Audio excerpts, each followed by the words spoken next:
Hinaut nga nila ka maligsa sa kadagan sa truck nga magagian. Mayong taog medyo mula gumra sa pagsabok ni mo pagamping pod baya.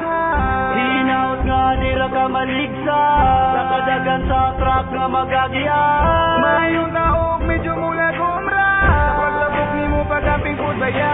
Pag-amping sa imo ang pagtabukay na ay dump truck motor ka manglabay maligsan ka. Basinyag malabay, taini mo sa karsada mo buhagay.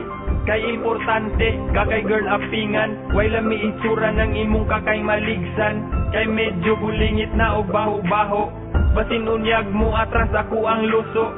Pero unsaon nga mitabok naman ka, naligsan na lang noon imong karaganta.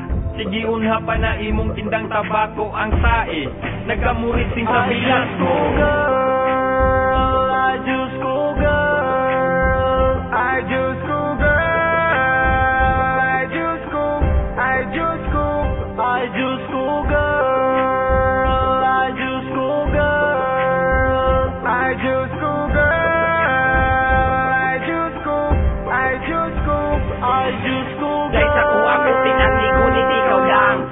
Kung ipabuhagay sa imo ang dughan, bisan unsaon dali ra gyud magausan, maski nalabay kag layo isipon ko na lang nga wa tagadali diri sa gunoyan. Hasta ang kandiing na apilog kasiplitan, gilubot ka gito pa ko nimo, masulti ko pagkabaho agyud anang bibig mo. Pero wish you kana tinud anay mura kog mabuang o grabe makamahay nga gitabi dugo nimo. Grabe ka isfong ha 100% imong ipon kay nangalata. Nanguta na imong mama nga asa na kuno, pilay halin sa tabako kay siya wa kabalo.